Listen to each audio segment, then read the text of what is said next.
I am so excited that we are into season 3 of my podcast, Stories of Unconscious Bias. When I first began this podcast, I had no idea that it would take off. I began it because I genuinely want more people to listen, reflect, and learn about how our life experiences can influence us in ways that we cannot begin to imagine. Due to the wonderful candid stories my speakers have shared, I now know that my podcast is ranked in the top 5% globally. I want to thank all my speakers for this huge achievement. As always, if you enjoy it, please do share, rate, and review. Thank you for listening.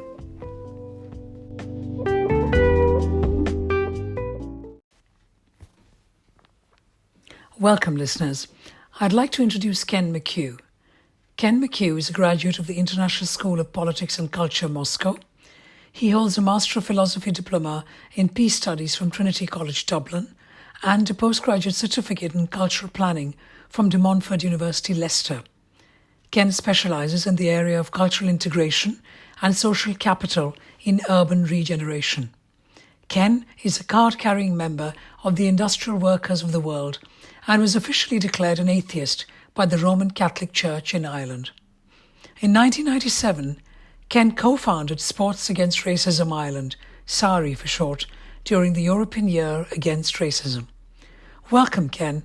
Thank you so much for joining me to share your stories of unconscious bias.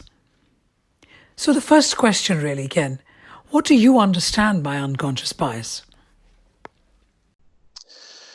I think a lot of unconscious bias has got to do is connected to stereotyping people or places or countries. So that I think it can crop up. For me, it certainly did.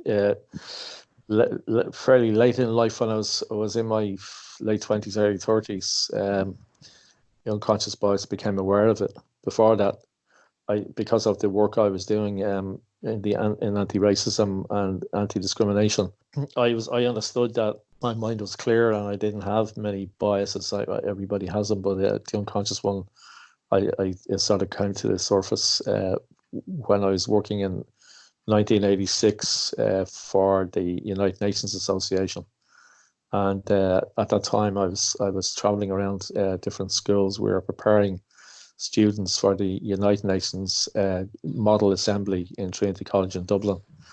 So I had a number of groups, for example, the travelling community, which is an indigenous ethnic group in the country. They were representing the Palestine Liberation Organization.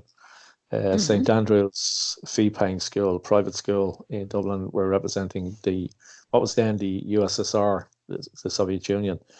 And there was another community group in the south inner city of Dublin representing Libya. So I had those three groups for a full year, and the plan was at the end of the year to have a big conference in Trinity College for where they would represent their the countries and their liberation organizations in at the assembly. So while I was traveling around the different schools and introducing the topic and the program, I developed my unconscious bias became conscious. I realized that sort of built in because of my own background, which is north inner city, working class, and I was expelled from school when I was 15 years old for challenging religious teaching. So I had this bit buried deep inside me, and it was only when I went to the likes of the St. Andrew's fee-paying private school with all the privileges that the kids have, that I realized that I had this unconscious bias all the time that was buried inside me, because I was contrasting their privilege with the travelers who were in a very bad situation in the country and suffered a lot of discrimination. So I became this unconscious bias came to the surface.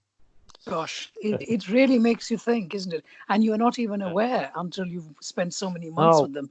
And privileges. I mean, there are so many things that I'm thinking when you're sharing this particular story. One, of course, is the fact, and I think these are your words, that it's buried so deep in us that we don't Right. even realize that we are reacting to whatever the situation might be. And Yes. of course, Yeah. because of the haves and the have-nots, um, Yeah. a whole other kind of conversation comes into our own heads.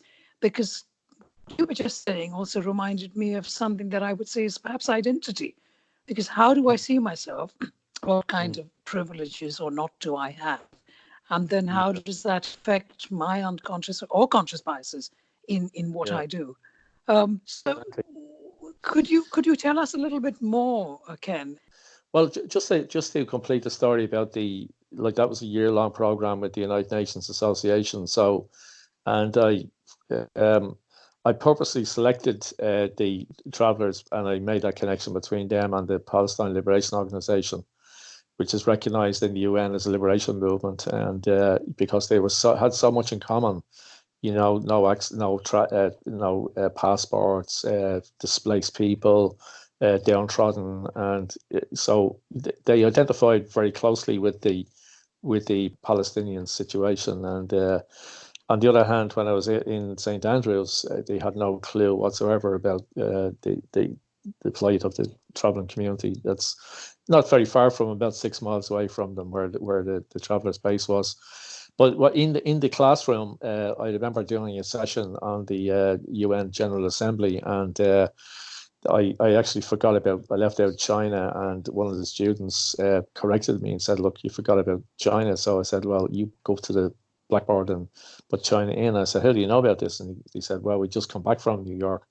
So they actually were able to send 10 of their students to New York to get a full brief on the United Nations, so that they knew exactly. So they could have carried out the class in place of me. So I was thinking, oh, it's incredible. These kids are so privileged, and when I got to know them over the year, I knew that they were all going to third level education. They were going to be doctors and engineers, and then I realized that, hold on a minute, our taxpayers. It's the only country in Europe that actually taxpayers pay the salaries of the teachers in the private schools and the fee-paying schools to the tune of 100 million per year, 100 million euros.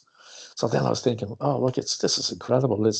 And then I realized that the class structure was so profound, and it's developed in at that level in education, and right from the very get-go, where those kids would have been in local creches or play schools, and then the traveller kids were lived on the side of the road. So I had this I had this bias now, obviously, sort of came to, as I said, came to the surface, and I realized that, oh, hold on a minute. Yeah. And it stayed with me for a while, because then when I went into teach in the third level in the universities and the colleges. Again, there were no travelers appearing anywhere. They weren't getting into the colleges. In fact, they never even got to leaving cert standard. So going in there, I was really uncomfortable with it. Saying, what am I doing here? Telling these people about trying to teach anti-racism and intercultural competence, when they absolutely no interest whatsoever. So I certainly was biased and towards the the underdog. Was there any sort of particular defining moment in your life? Yeah.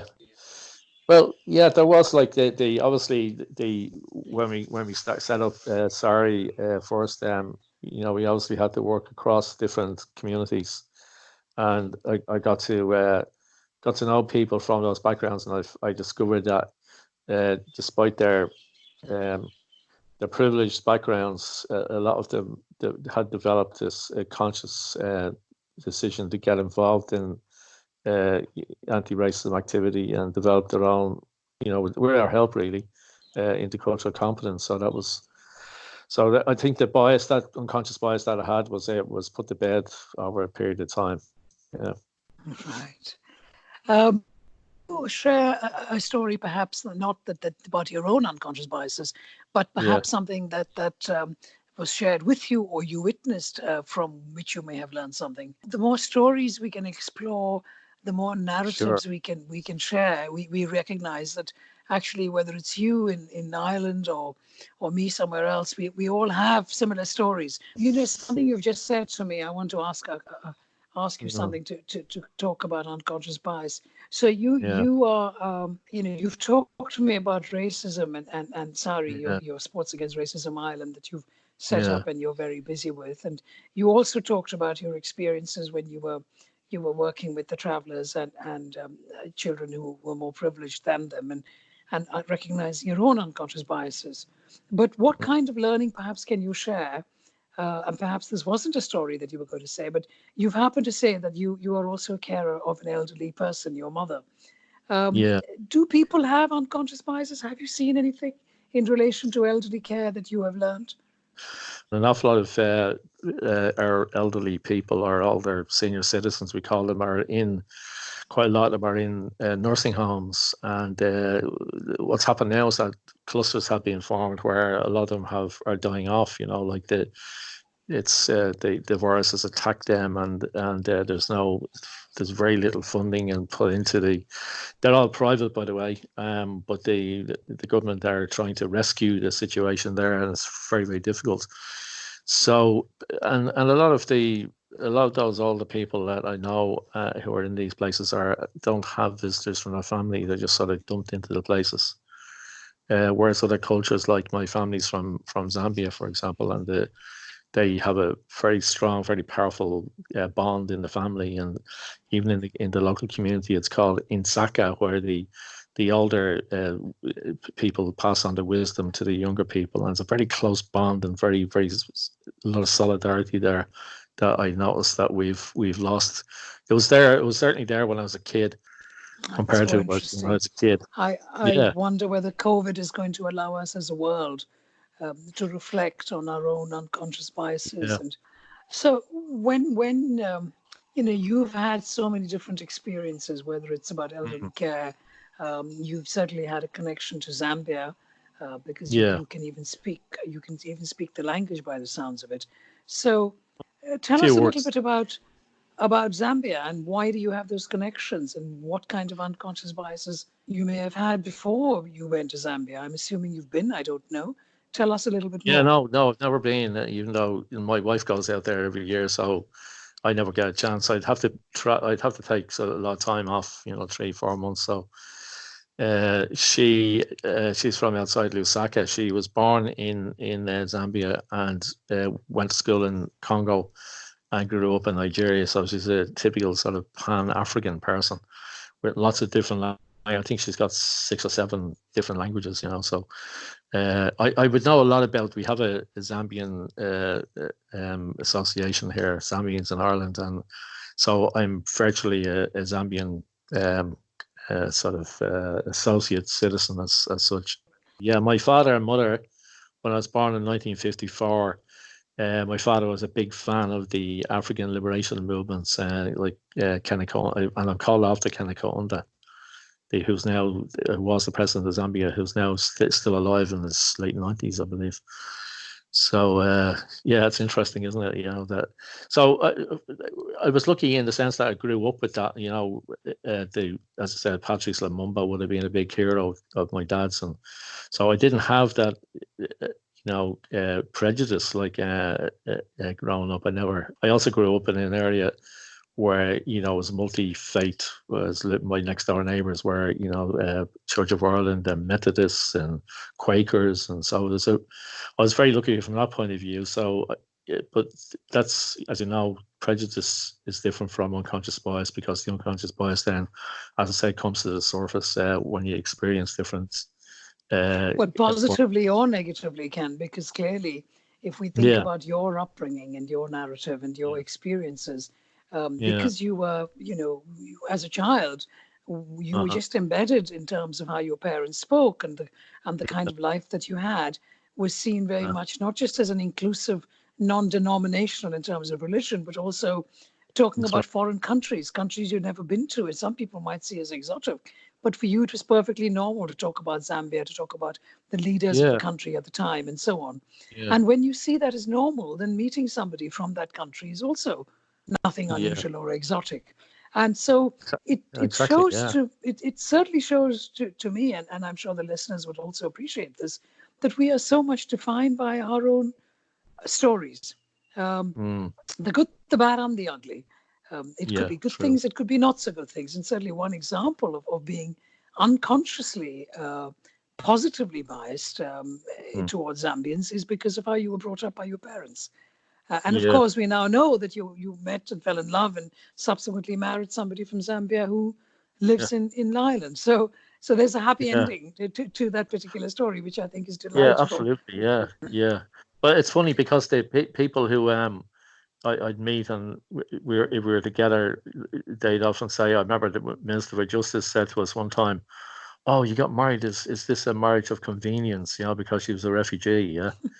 So my reply to him was, "No, it's a marriage of inconvenience. It's going to inconvenience you." And so I was able to get my own back on him. So, and you'd also other people would say, "Oh, you must have been away on the missions, or you're working in Zambia, and you brought this woman, exotic woman, home with you." You know, and in fact, she was a refugee over here when we met, and we were working on a refugee support program at the time. Mm. So So I mean, that's not a but I mean that just goes to show about unconscious biases. I'm sure this is yeah. a you would Oh yeah, remember that gentleman. yeah, I can't remember the details, but I think he was in the Philippines and he was being interviewed live yeah, by BBC. And at that point, his little children walked in, and mm, 30 seconds later, a Filipino lady crawls in to grab the children and run out. And everybody yeah, who watched the video, the live interview, assumed that the Filipino lady was the maid, because surely this white Englishman could not have been married to a person uh, from the Philippines, and it was an unconscious bias. So oh it's yeah, you yeah. hear these I stories th all the time. But tell exactly, me, yeah. There's Ken, a well, I yeah, go ahead. just before I go off that, there's it just reminded me. We work a lot with young refugees, and a lot of them will be trafficked into the country, and we have them in sports programs, and we do an employability program with them connected to football. It's really interesting. So we are on one occasion, one of our volunteers, one of our trainees, she got sponsored in a free paying school, and when she graduated, she found it difficult to get a job. Yeah, she with a name, she had a tribal name from Africa, and she changed the name by deed poll. And over here, it's a very class conscious society, very class ridden society. So she used a hyphen in her name. Yeah. So double barreled name. And so when she sent her CVs in, and she got called into the interview, but when she walked into the room, there's this black woman with long dreadlocks. So she didn't get too far in the interview to the job stage. So she decided to set up her own sole trading company and went into real estate. And in Ballsbridge and Dublin 4, which is a very exclusive leafy suburb in Dublin, she started selling houses out that direction. And a client rang up one day to make an appointment. She said, "Oh, I'll see you at number 4, wherever it was, Aylesbury Road, I think it was the street." So when the client arrived at the door, knocked at the door, she opened the door. The client said, I'd like to see the real estate manager." And she said, "I am the real estate manager." And he said, "Oh, sorry, I thought you were the cleaner." And Fortunately, I we should. come across that all the time. It Yeah. comes all the time. It comes. Yeah. You become across that all the time, and it's Yeah. unfortunate. Yes. It's just how it is. But tell me, Ken, when we're hearing stories like this, what kind of top tips can you give us listeners? While people are in lockdown, they should be reading a lot about, people from, reading novels from the countries. Like a lot over here, for example, we've got a pretty big number of kids now from the likes of Nigeria and Congo and Zimbabwe and South Africa in the schools, but there's nothing, absolutely nothing in terms of African literature. So, for example, in the arts, the kids would be studying Picasso and the connection with Cubism. And Picasso made it very clear that the influence for his Cubist paintings and that period of his life, his working life, was influenced by the Yoruba mask in Nigeria.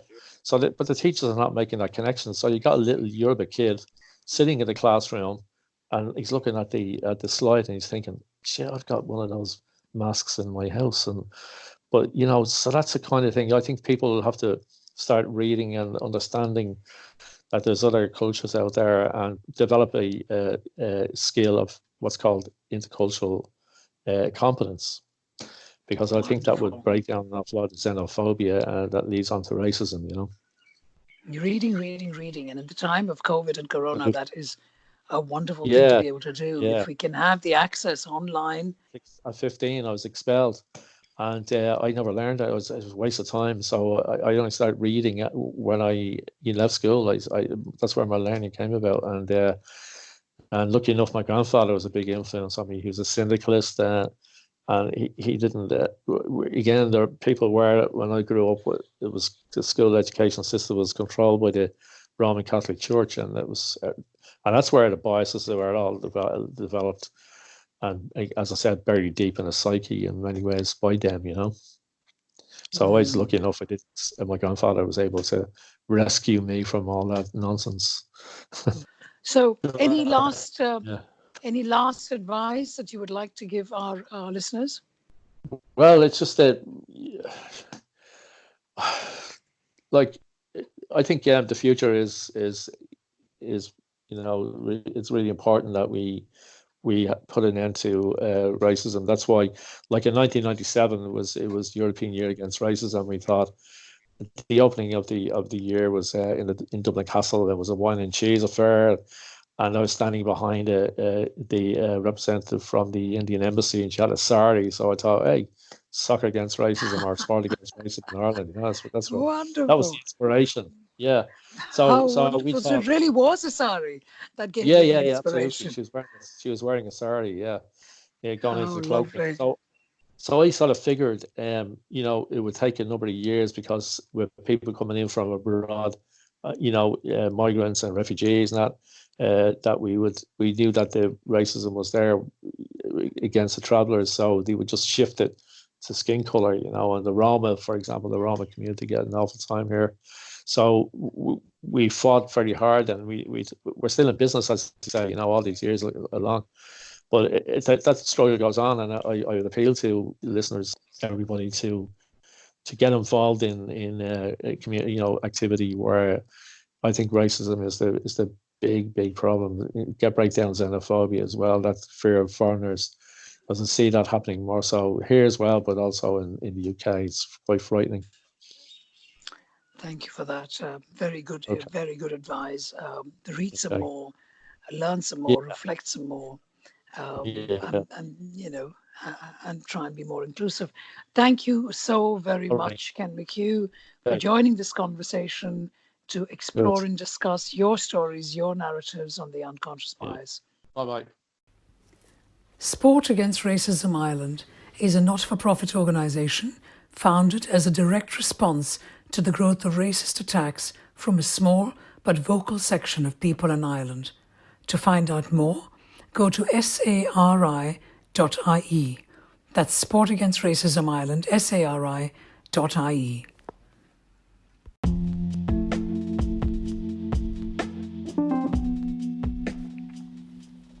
Thank you for listening to my podcast, Stories of Unconscious Bias. If you enjoyed hearing this episode, do tune in every Saturday for a new interview. And if you could share, leave a review and rating, that would be hugely appreciated. You can find me on Instagram and Twitter @SmithAtharur, and feel free to suggest new guests. Until next week.